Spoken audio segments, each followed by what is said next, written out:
जय मसीह की। हिंदी नहीं मालूम है। I don't know Hindi. So my Hindi stock is over, that's all. उतना ही था मुझे जितना हिंदी आता था, बस अब अंग्रेजी बोलूंगा। Right. We are so excited to be here with you this evening. आज शाम के वक्त हम सब यहाँ पर उपस्थित हो पाए, मैं बहुत खुश हूँ। For me personally, to visit Pakanjo was always there in my wish list. मेरे आग्रह के सूचियों में एक आग्रह ये था कि मैं हमेशा पखानजोर एक बार कम से कम आऊं। And the Lord has made it possible during this time. और परमेश्वर ने उस मेरी इच्छा को अपने समय में उसने पूरा किया। I've heard a lot about the ministry here in Pakanjo. पखानजोर की सेवकाई के विषय में मैंने बहुत सुना है। And I really thank God for all of you, especially young people who have dedicated your life to be here for the glory of God. इस सेवकाई के विषय में मैंने सुना है और मैं परमेश्वर को बहुत धन्यवाद देता हूँ सब जवानों के लिए जिन्होंने अपने जीवन को, अपने समय को यहाँ की सेवकाई के लिए उन्होंने समर्पित किया। We'll be here just for a very short time, couple of days, but we would like to catch up with as many as possible. यहाँ हम लोग कुछ दिन के लिए हम केवल आए हैं, लेकिन जितना हो सके हम आपस में मिलने की कोशिश करेंगे। This evening I want to share an encouraging thought for all of us. एक प्रोत्साहन का वचन मैं आप सबके साथ में बांटना चाहता हूँ। To just start with, let me read a verse from 1 Corinthians chapter 2 verse 3. उस विचार के शुरुआत में ही मैं पहला कुरिन्थियों की पत्री उसके दूसरे अध्याय और उसके तीसरे आयत को मैं पढ़ना चाहता हूँ। 1 Corinthians chapter 2 verse 3. पहला कुरिन्थियों दूसरा अध्याय और उसका तीसरा आयत। I was with you in weakness, in fear and in much trembling. मैं निर्बलता और भय के साथ और बहुत थरथराता हुआ तुम्हारे साथ रहा। These are the words written by Apostle Paul. ये जो शब्द हैं ये प्रेरित पौलुस के हैं। I was with you in weakness, in fear and much trembling. और वो प्रेरित पौलुस इस प्रकार कहता है कि मैं तुम्हारे साथ निर्बलता भय के साथ और थरथराता हुआ मैं तुम्हारे साथ रहा। Now for those of us who know Apostle Paul, from whatever is written in the scripture, we think of him as a very, very strong, courageous person. अगर पौलुस के विषय में हम जितना कुछ जानते हैं, अगर हमारी ज्ञान उस व्यक्ति के विषय में बहुत ही सीमित है, तो इस आयत को पढ़कर हमें ऐसा लगेगा कि वो बहुत ही बलवान व्यक्ति है। Especially when we come to the New Testament, we read a lot about Apostle Paul and his ministry. खासकर हम जब नए नियम के पुस्तकों को जब हम पढ़ते हैं, पत्रियों को पढ़ते हैं, तो बहुत सारी ऐसी बातें हैं जो पौलुस के विषय में लिखी हुई A है। man tirelessly serving the Lord until his death. एक व्यक्ति, एक ऐसा प्रेरित जो अपने अंत तक, अपने आखिरी दिन तक अथक उसने परमेश्वर के लिए, यीशु मसीह के लिए प्रयत्न किया। But then this particular verse which I read also shows him as a man like you and me. लेकिन इस आयत को जो हमने पढ़ा है, इस आयत को पढ़ के हमें समझ में आता है कि ये मेरे और आपके समान ही एक साधारण मनुष्य है। Paul is writing here, I was in weakness, in fear and in trembling. पौलुस यहाँ पर कहता है कि मैं तुम्हारे पास जब आया तो मैं निर्बलता के साथ, भय के साथ और थरथराता हुआ मैं तुम्हारे पास पहुंचा। So the question we ask today is, how come a strong man like Apostle Paul was feeling like this? लेकिन सवाल अब हमारा यहाँ ये उठता है कि एक इतना बलवान व्यक्ति जो प्रभु में इतना मजबूत है, ऐसा व्यक्ति इन शब्दों को कैसे लिख सकता है कि वो निर्बल महसूस कर रहा है? Or what made Apostle Paul experience these feelings? या फिर इस निर्बलता में भी वो अपने उस बलवान अनुभव में भी इस निर्बलता को वो क्यों अनुभव कर रहा है, या फिर उसके महसूस वो क्या कर रहा है? Take another look at those three words: weakness, fear, trembling. अब उन तीन शब्दों को आप गौर से पढ़ें, निर्बलता, भय और थरथराना। I am sure all of us at one time or the other we experience the same kind of feelings, isn't it? और मुझे मालूम है कि हम में से हर एक व्यक्ति एक कभी ना कभी तो हम इनमें से किसी एक अनुभव से होकर हम गुजरे। There are times though where we feel so much of fear. समय ऐसे आते हैं, ऐसे अनुभव हुए जहां पर हम बहुत ही ज्यादा डर जाते हैं। It could be because of something that's happening to us from outside, or something that we ourselves go through as a conflict. कुछ ऐसे अनुभव हो सकते हैं जो मैंने अपने कामों के कारण वो पैदा हुआ होगा, कुछ बाहरी दबाव के कारण मुझे डर होगा, या फिर मेरे अंदरूनी अवस्था के कारण वो डर पैदा हुआ होगा। And there are times when we all feel very exhausted. We feel we don't have any energy to proceed further. और हम ऐसा भी अनुभव करते हैं कि अब जिंदगी में हम थक जाते हैं, हम निर्बल हो जाते हैं और हम इस प्रकार सोचते हैं कि अब मैं ऐसे आगे नहीं बढ़ सकता। So what Paul writes here is a very, very human experience. और पौलुस जिन शब्दों को यहाँ पर उपयोग कर रहा है वो हर मनुष्य का अनुभव है। Now if you look at Apostle Paul's background, why he was experiencing fear and weakness, it helps us also to look into our lives. और पौलुस जब अपने इस निर्बलता और भयभीत और थरथराने के विषय में लिखता है, जरूरी ये है कि हम अपने खुद के अनुभव के विषय में भी जांच करें। I am sure all of you who are here, you know that Apostle Paul took 3 missionary journeys. जो प्रेरित पौलुस के जीवनी को जानते हैं, हम इस बात को हम पढ़े हैं कि पौलुस ने अपने जीवन काल को उसने 3 सुसमाचारीय सेवा को उसने अपने जीवन में लिया। It was during the second missionary journey that Paul first visited the city of Corinth. और अपने पहले मिशनरी यात्रा में उसने कुरिन्थ के नगर को वो कुरिन्थ के नगर की ओर गया। Paul wrote this epistle much later after he was able to plant a church there. और कुरिन्थ की कलीसिया को जो पत्री लिखा, वहां पर उस कलीसिया की स्थापना के काफी समय बाद उसने उस चिट्ठी को कुरिन्थ की कलीसिया के लिए So लिखा। Paul is recalling how he felt during his visit to Corinth. और वो इस पत्री में, कुरिन्थ की पत्री में हमने जो आयत को पढ़ा, वो कुरिन्थ के कलीसिया में या फिर कुरिन्थ के नगर में जब था, उस समय वो कैसा महसूस कर रहा था, उस आयत को वो बताता है। When I first visited you, this was my mental status. और पौलुस वहां पर कुरिन्थ की कलीसिया से कहता है, मैं जब पहली बार मैं अपने सफर में जब कुरिन्थ में आया तो मेरा ये अवस्था थी। If you look at Paul's second missionary journey, और पौलुस के दूसरे मिशनरी यात्रा के विषय में अगर आप देखेंगे, wherever he went, he was facing stiff opposition. जहां कहीं भी वो गया, जिस किसी नगरों में उसने यात्रा किया, वहां सब बहुत ही कड़े अनुभव और कड़े विरोध को उसने अनुभव किया। Now, if you have a map at the back of your Bible, and then if you look for Paul's second missionary journey, you will find all the places he visited. और अगर आपके बाइबल के पीछे अगर map है, तो वहां पर पौलुस के मिशनरी यात्राओं के विषय में वहां पर शहरों के नाम वहां पर उल्लेख किए गए हैं। Derbe, Lystra, Iconium, Antioch, Philippi, Thessalonica, Berea. बिरिया, इकोनियम, Right, all those places. इन नगरों में इस पौलुस के मिशनरी यात्रा के नगरों को हम देखते So हैं। wherever he went to preach the gospel, he was facing very, very tough opposition. और जिस किसी भी नगर में वो पहुंचा, वहां पर बहुत ही कड़े विरोध को उसने अनुभव किया। Sometimes he was beaten.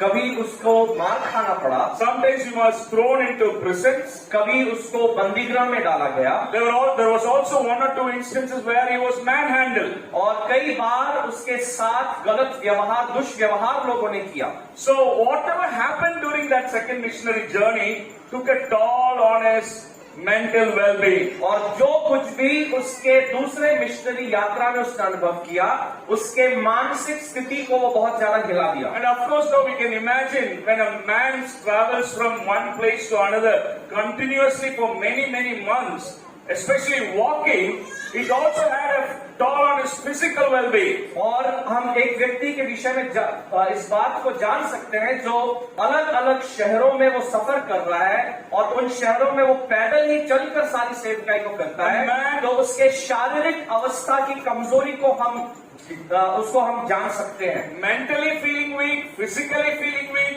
मानसिक रूप से कमजोरी अनुभव करना, शारीरिक रूप से कमजोरी अनुभव करना, And on top of that, perhaps he was also feeling like a miserable failure. और शायद इन सब के ऊपर उसको ये भी शायद लग रहा होगा कि ये सब जो कर रहा है ये बिल्कुल विफल होने वाला है। Just before he entered the city of Corinth, he was at Athens for a few months. Corinth की शहर में प्रवेश करने से पहले एथेंस नामक शहर में वो था।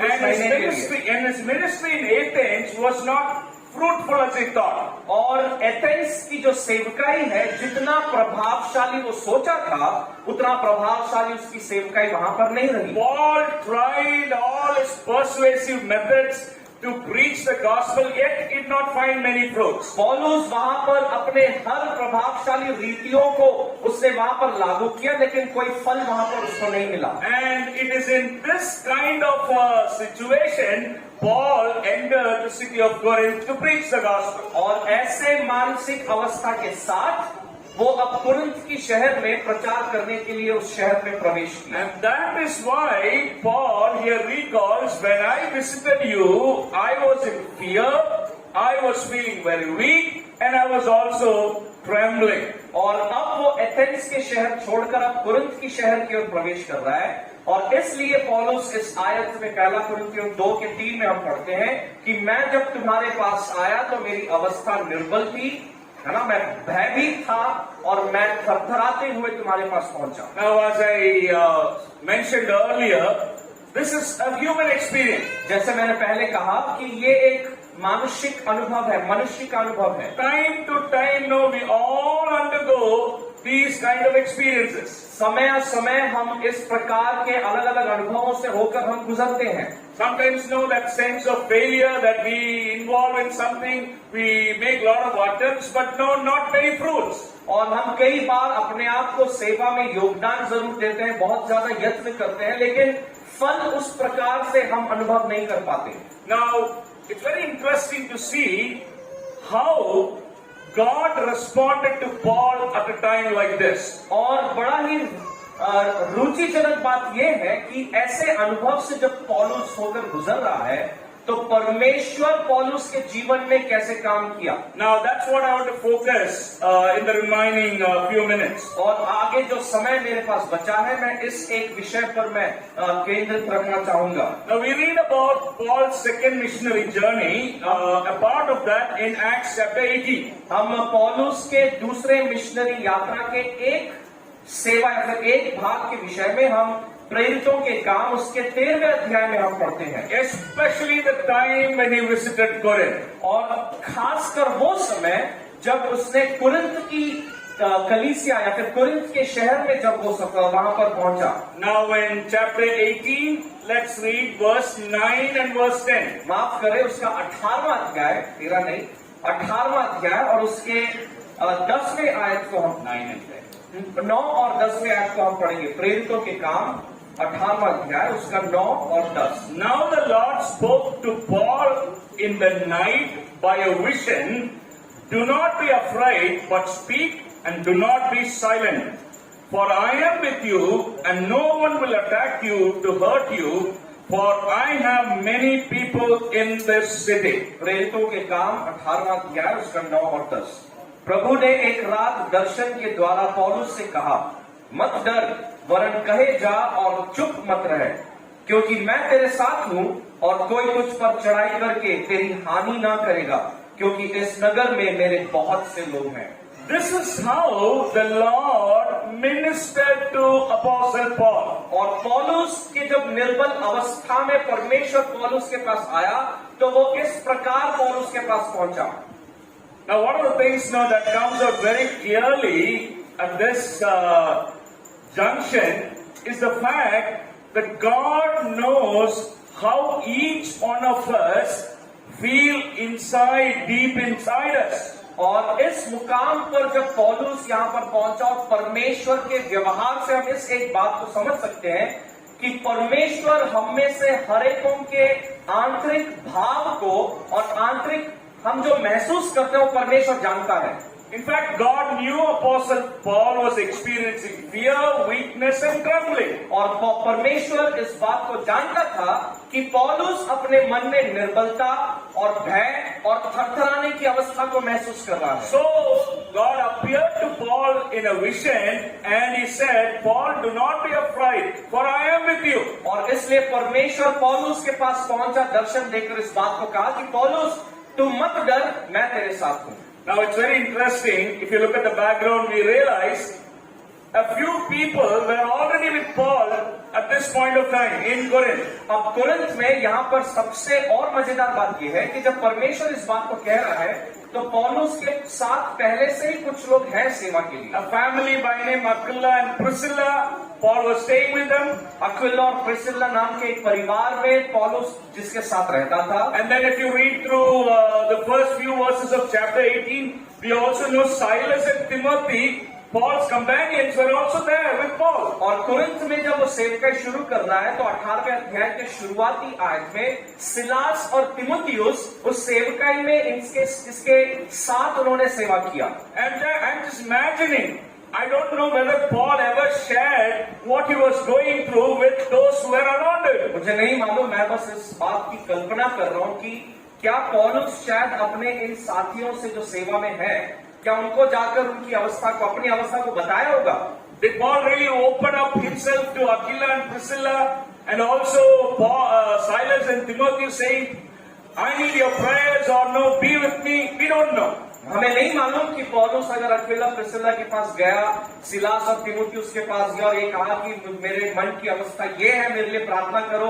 वचन में लिखा नहीं है, हम नहीं जानते। But one thing is very clear, whether Paul expressed his concerns, his fears and other aspects with others or not, God exactly knew what was happening in Paul's life. हम ये तो नहीं जानते कि पौलुस ने अपने मन की अवस्था को अपने साथियों के साथ बांटा या नहीं, लेकिन एक बात यहाँ पर बहुत स्पष्ट है कि परमेश्वर पौलुस के मन को उसी प्रकार जानता था जैसे पौलुस उसको महसूस कर रहा था। Brothers and sisters, I'm sure we all know, sometimes we keep it within ourselves. We don't share with other people. बहनों और लड़कियों,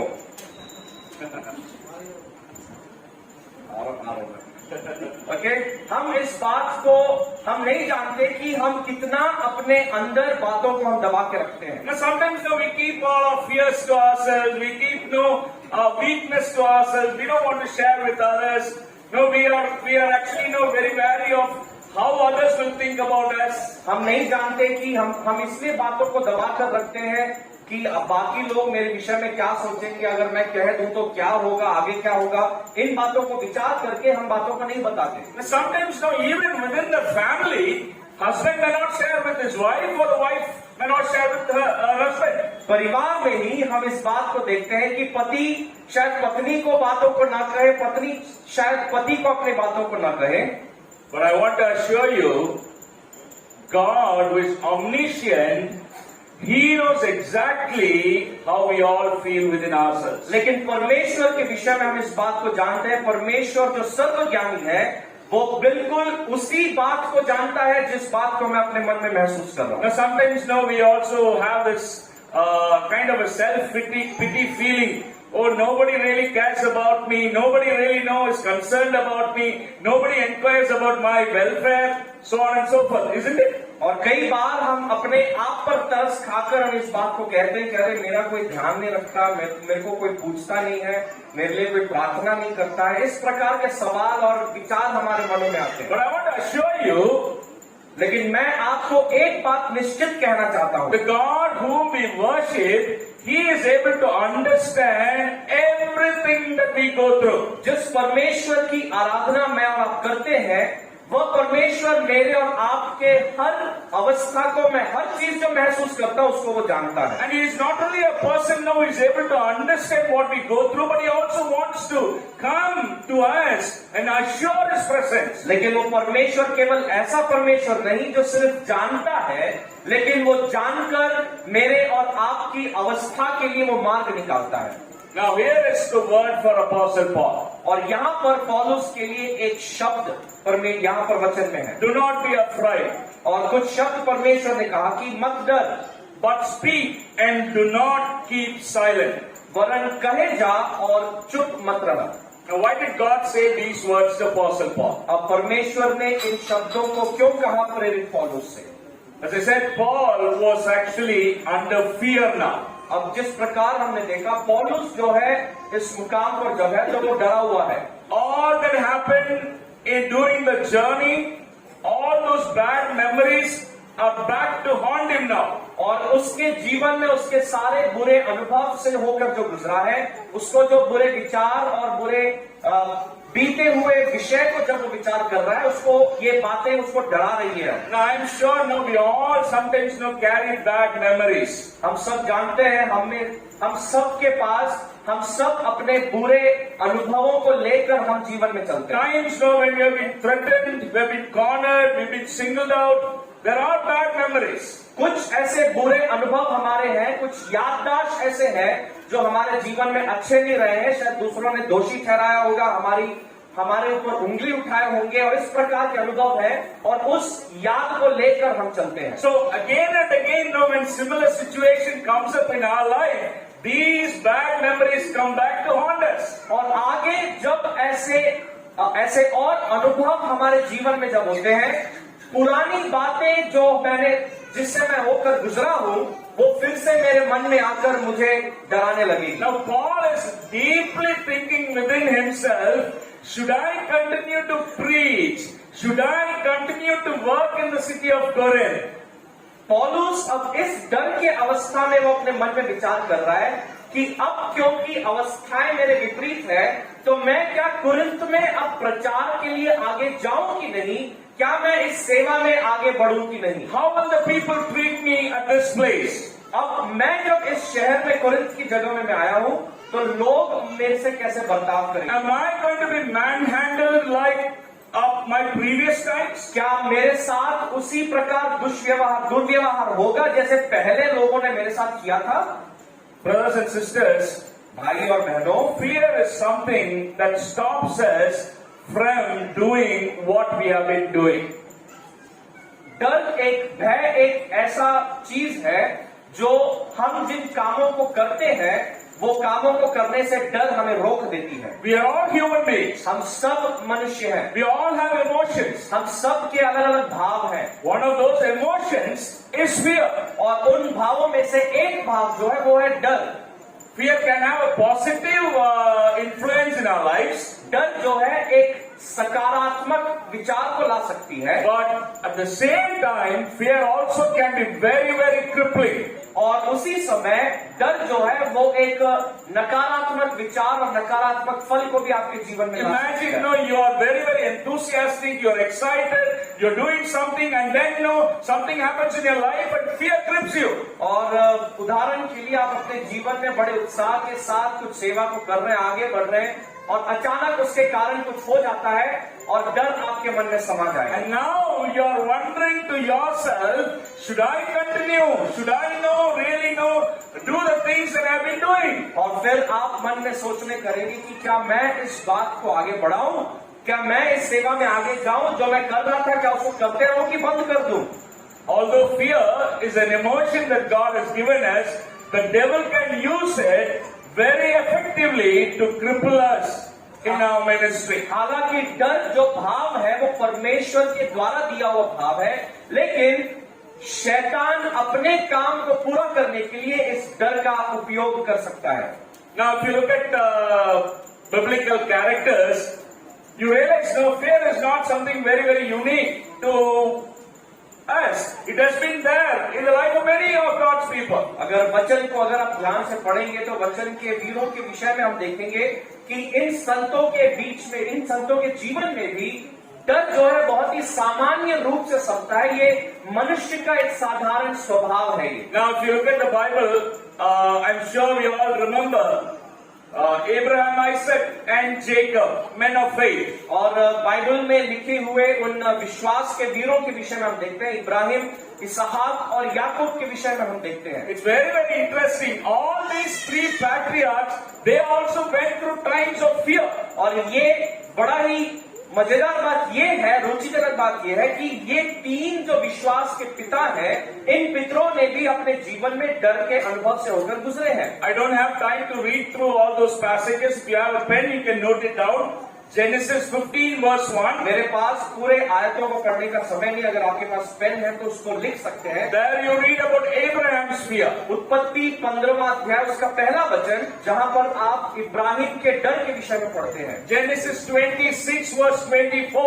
उत्पत्ति 26 और उसका 24वां आयत। There you read about Isaac's fear. इसहाक के डर के विषय में वहां पर पढ़ते हैं। Then in Genesis 46 verse 3, उत्पत्ति 46 और उसके तीसरे आयत में you read about Jacob's fear. वहां पर याकूब के डर के विषय में पढ़ते हैं।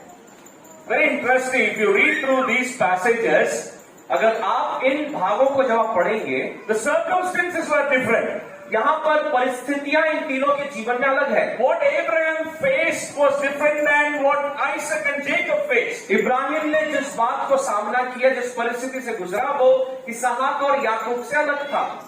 But they all went through this experience of fear and weakness. लेकिन ये तीनों अपने अपने परिस्थिति में वे लोग डर का सामना जरूर किए। You know, during all those times, आप जानते हैं वो सब, उन सब परिस्थितियों में the Lord appeared to them with the same message, fear not, for I am with you.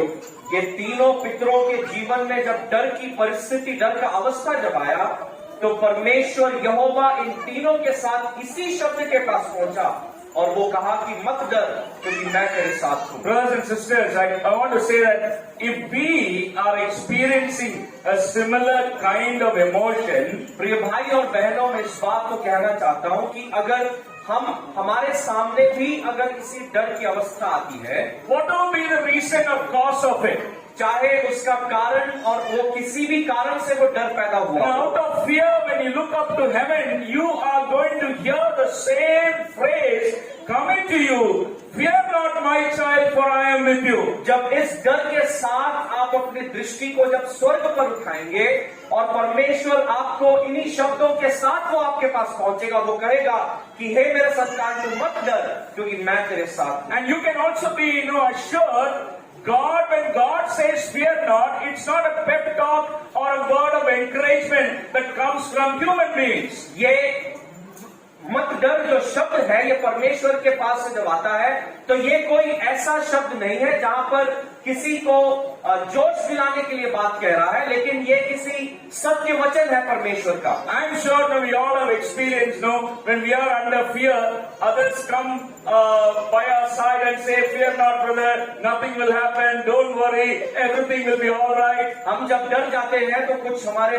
भाई बहन या हमारे मित्र जन आकर हमारे साथ कहेंगे कि तू मत डर बेटा, हम भाई तेरे साथ है, हम लोग, तू बस आगे चलता रहे, मत डर। No, I'm sure it helps us.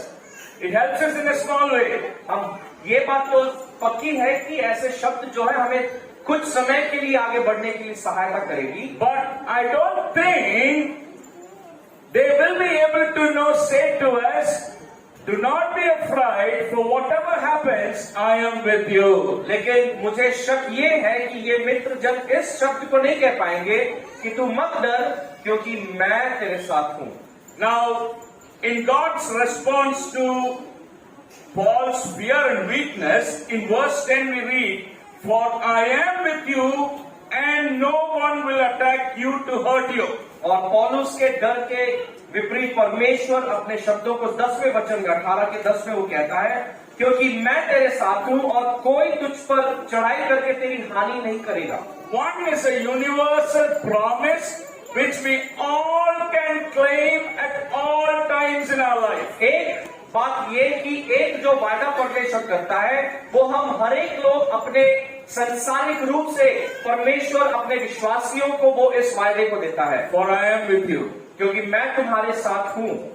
Now, in fact, in Matthew chapter 28, verse 19 and 20, Jesus Christ very clearly told to his disciples, now I command you, I give you this great commission, be assured I am going to be with you till the end of this age. जब मत्ती 28 उसके 19 और 20 में प्रभु यीशु मसीह उस आज्ञा को जब अपने चेलों को दिया तो वो इस बात को कहा कि तुम इस वचन को लेकर तुम संसार के कोने कोने में जाओ और इस बात से निश्चित रहो कि मैं संसार के अंत तक मैं तुम्हारे साथ रहूंगा। When I say this phrase, I am reminded of what happened to David Livingstone.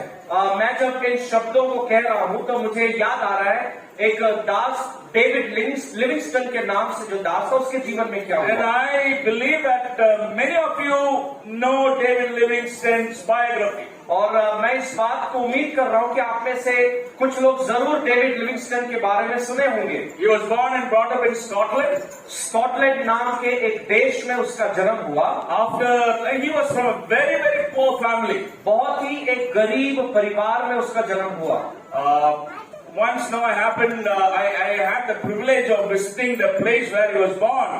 And if you look at they have preserved his house, it's unbelievable. A small, very small village, a very small house. और मुझे ये सौभाग्य मिला कि मैं उस देश में जाकर उस घर में मैं जाकर उसके घर को देख पाऊं। मैं चकित हो गया उसके घर को देखकर। बहुत ही छोटा सा एक बस्ती है और उसमें एक छोटे से घर में उसका जन्म हुआ। And then when he grew up, he never had that privilege of studying in a school paid by his parents. और वो उसके बढ़ते उम्र में उसको कभी ये सौभाग्य नहीं मिला कि जहां पर उसके माँ बाप उसके शिक्षा के लिए उसको स्कूल में भेज सके। But he was a very hard working man. लेकिन बहुत ही प्रयत्न और मेहनत करने वाला लड़का था। He used to work in cotton mills.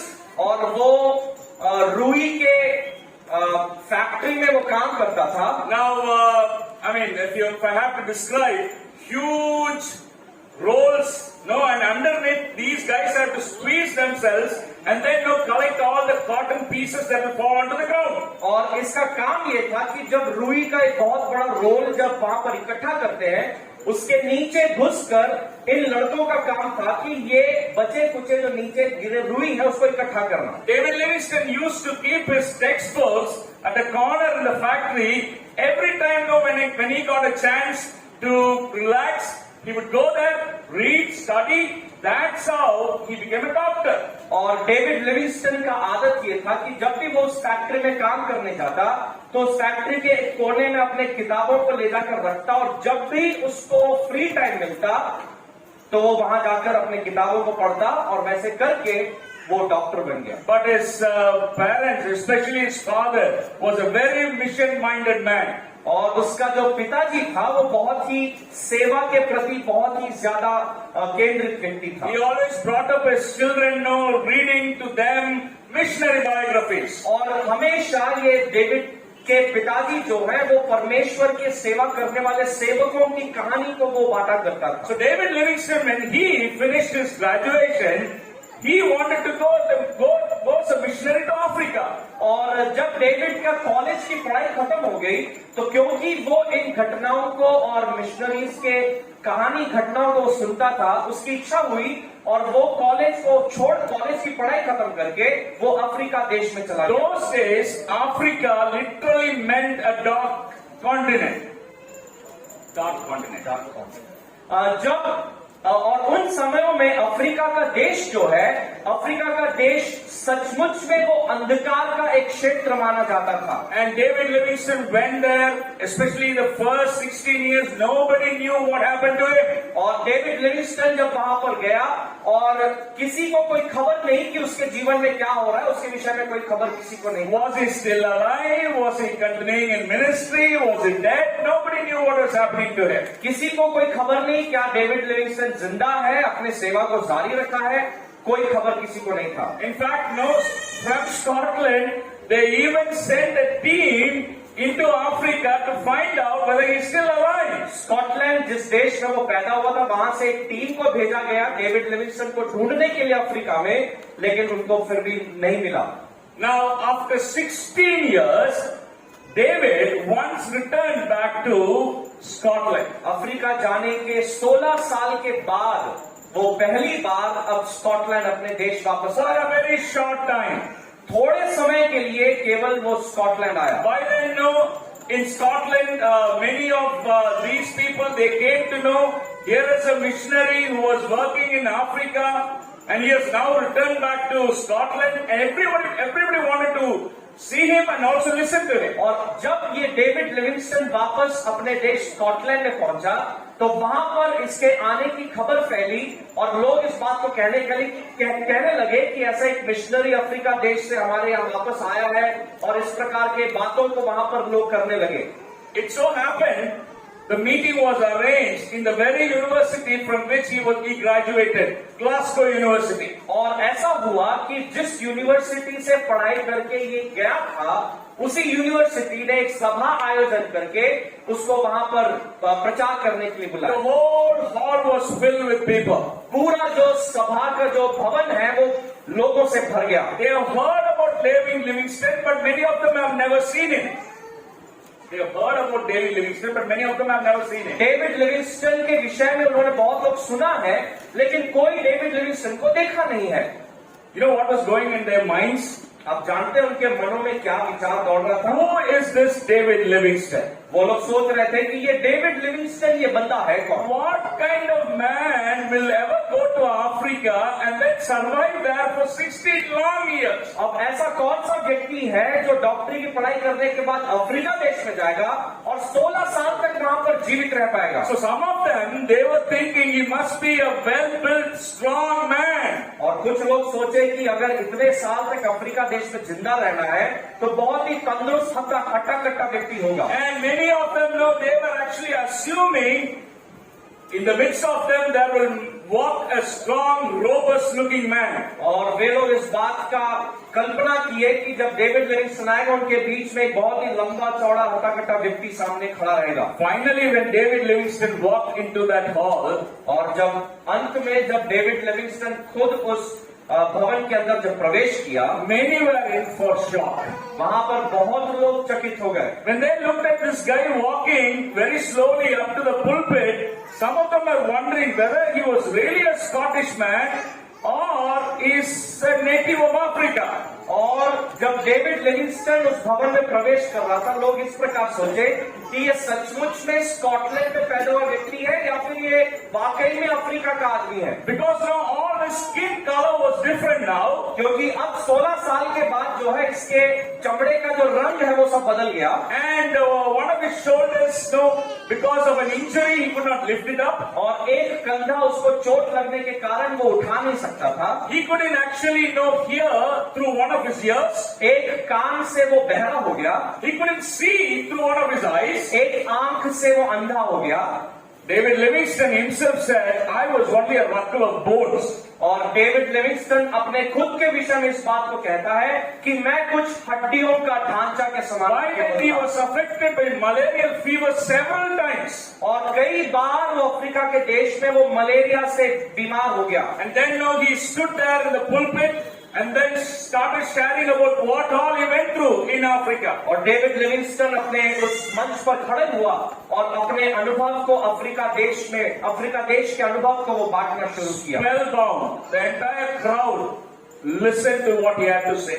अपने शब्दों से उसने समा बांध लिया, बोलते हैं ना, समा बांध लिया, और सब लोग बड़े चुपचाप उसके शब्दों को सुन रहे थे। And finally, when he was about to conclude his speech, he looked at them and said, some of you at least would be thinking, how did this Scottish man survive in Africa in the midst of so many dangers and turmoil? और इस अनुभव को बांटते बांटते उसके अंतिम क्षण जब आया, अंतिम बात उसने इस बात को कहा कि मैं जब इस अनुभव को बांट रहा हूं तो आप में से कुछ लोग ये सोच रहे होंगे कि ये व्यक्ति जो स्कॉटलैंड का है अफ्रीका देश में कैसे अभी तक जिंदा रहा। And he looked at them and said, I want to answer that question. और वो उन सबों को देखा, उस भीड़ को देखकर कहा कि मैं उस सवाल का जवाब देना चाहता हूं। 16 years ago when I left Scotland, one gentleman of great honor promised me, I will never leave you, I will always be with you till the end of this age. उसने इस बात को कहा कि 16 साल पहले जब मैं स्कॉटलैंड देश को छोड़ रहा था, तो मेरे पास आकर एक व्यक्ति ने, इस बड़े नम्र रीति से एक व्यक्ति ने इस प्रकार कहा कि तू जब अफ्रीका देश में जा रहा है तो तू कभी मत डरना, क्योंकि मैं तेरे साथ हूं, मैं तुझे कभी नहीं छोड़ूंगा और कभी नहीं त्यागूंगा। He was actually referring to God and Matthew chapter 28 verse 19 and 20. वो जब इस शब्द को कहा तो वो उस परमेश्वर के विषय में कह रहा था जिसने मत्ती 28, 19 और 20वें आयत में उस शब्द को कहा। Then he said, I have been clinging on to this promise and it has been true. और वो व्यक्ति डेविड लिविंगस्टन इस प्रकार कहा कि उस समय से आज तक मैं इस वायदे को पकड़ा हुआ हूं और ये वायदा आज तक सच साबित हुआ है। Brothers and sisters, भाइयों और बहनों, whatever you are going through, never allow the devil to doubt God's presence in your life. भाइयों और बहनों, मैं इस बात को बताना चाहता हूं कि आपके जीवन की परिस्थितियां जो कुछ भी हो, कभी भी शैतान को ये अवसर ना दे कि वो आपके मन में शक को पैदा करे। God cannot go back on his promises. परमेश्वर अपने कहे हुए वायदे से कभी पीछे नहीं हटता। If he has already promised, I will be with you, it means he is with me and you. अगर परमेश्वर ने इन शब्दों को कहा है और वायदा किया है कि मैं तुम्हारे साथ रहूंगा, वो आज भी मेरे और आपके साथ है और वो रहेगा। In verse 10, you also find a time-bound, very specific promise given to Paul at that time. और प्रेरित पौलुस के जीवन में हम एक उसके जीवन के लिए एक खास वायदे को हम उसके 10वें आयत में, प्रेरितों के काम 18 उसके 10वें आयत में हम देखते हैं। We read like this, and no one will attack you to hurt you. और वहां पर पौलुस के जीवन में ये वायदा परमेश्वर देता है और वो कहता है कि तुझ पर कोई भी चढ़ाई नहीं कर पाएगा। I am with you is a universal promise which can be claimed by all his children at all times. परमेश्वर के ये वायदा जो है कि मैं तुम्हारे साथ हमेशा हूं, ये हर विश्वासी इस वायदे पर विश्वास कर सकता है। There are also times when God comes to us with a very specific time-bound promise. और कई बार ऐसे भी होंगे जिस प्रकार परमेश्वर पौलुस को एक खास वायदा केवल उस व्यक्ति के लिए दिया, परमेश्वर मुझे और आपको भी उस समय के लिए कुछ खास वायदा दिया। Now what was Paul afraid of at this point of time? इस मुकाम पर पौलुस किस बात से भयभीत है? Will people hurt me?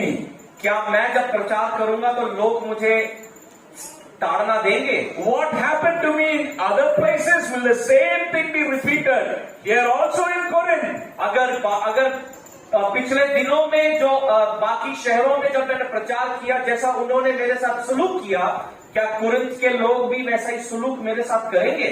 Here is God's promise. यहाँ पर परमेश्वर का आज्ञा है। I will see to that no one will attack you to hurt you. यहाँ पर मैं इस बात का एक वायदा मैं तुझे करना चाहता हूँ पौलुस, कि तुझे कोई भी तेरे शरीर के ऊपर हाथ नहीं In उठाएगा। fact, no, this was true. और आप जानते हैं उसके कुरिन्थ की सेवकाई में ये बहुत ही सच साबित हुआ। Paul did not face the same kind of hurt that he experienced in other places at Corinth.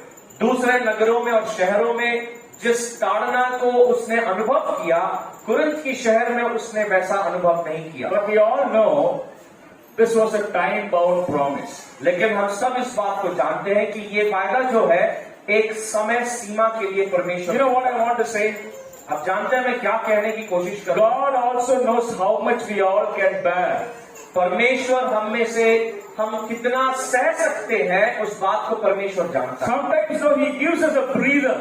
कई बार वो हमें बड़े ही आसान जीवन जीने के लिए छोड़ देता है। Paul, you have been through a lot of things, and I know you can't handle one more attack here in Corinth. Therefore, I will see to that nobody attacks you here. यहाँ पर पौलुस को शायद दूसरे शब्दों में परमेश्वर इस बात को कह रहा होगा, पौलुस पिछले समयों में अलग अलग जगहों पर तुझे बहुत सारे सताव हुए, तुझे मार खाना पड़ा, लेकिन अब कुरिन्थ में भी अगर तुझे यही सहना पड़ा तो तू शायद झेल नहीं पाएगा, इसलिए यहाँ पर कोई तेरे विरुद्ध हाथ नहीं उठाएगा। You know, after this, Paul continued to face several trials and struggles. आप जानते हैं कुरिन्थ की सेवा के बाद वो जहां कहीं भी गया, वो हर जगहों पर उसको ताड़ना और इस प्रकार का सताव सहना पड़ा। In fact, we all know how Paul's life came to an end. और हम इस बात को भी जानते हैं कि पौलुस के जीवन की समाप्ति कैसे, उसका अंत कैसे हुआ।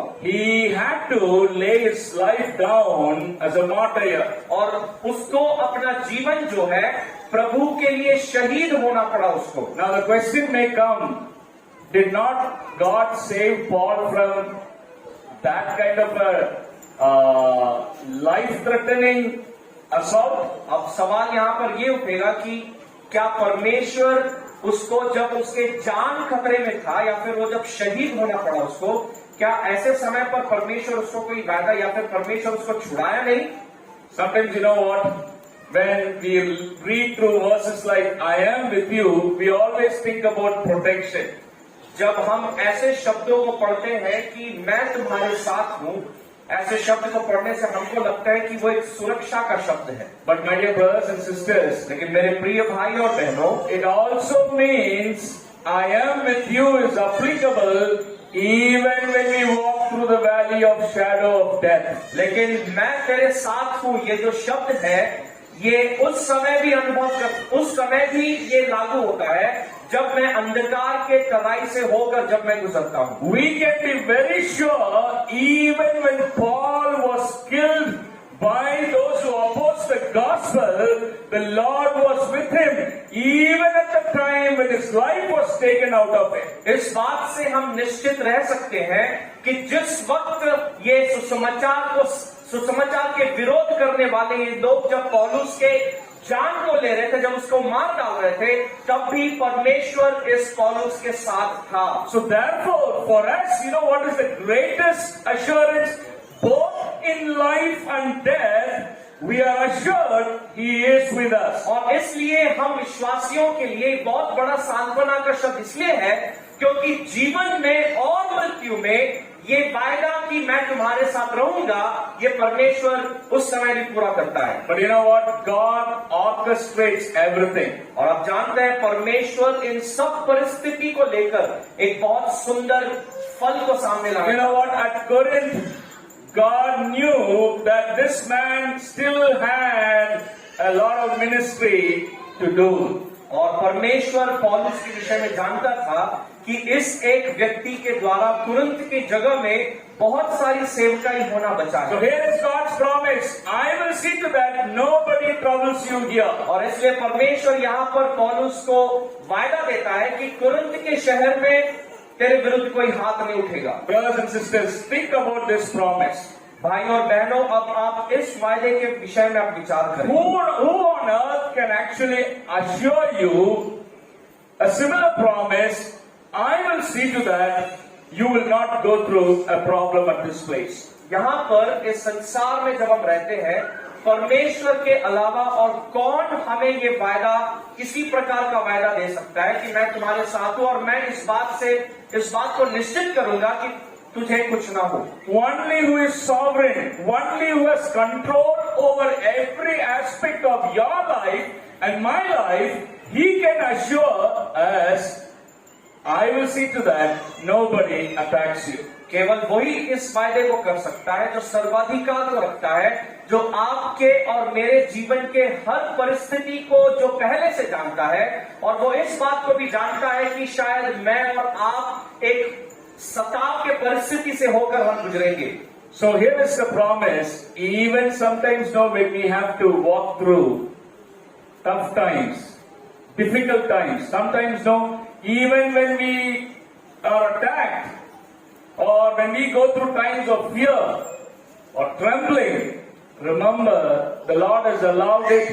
Therefore, the Lord will also provide us the grace to go through it. और अगर जब हम इन मुसीबत भरे घड़ियों से होकर जब हम गुजरते हैं, हमारे विपरीत जब परिस्थितियां खड़े होती है, चाहे हम मसीही के कारण हम सताए जाएं, ताड़ना को सहे, इस एक बात को जरूर याद रखना कि परमेश्वर का अनुग्रह हमेशा हमारे साथ है। He knows how much we all can bear, endure and handle. परमेश्वर इस बात को जानता है कि हम किस परिस्थिति को हम ज्यादा झेल सकते हैं, ज्यादा सह सकते हैं। Now, towards the end, the Lord also said to Paul these words, for I have many people in this city. और उस वायदे के अंत में परमेश्वर ने पौलुस से इस बात को भी कहा कि इस नगर में मेरे बहुत से लोग हैं। Now, it is like saying, Paul, I want you to stay back here.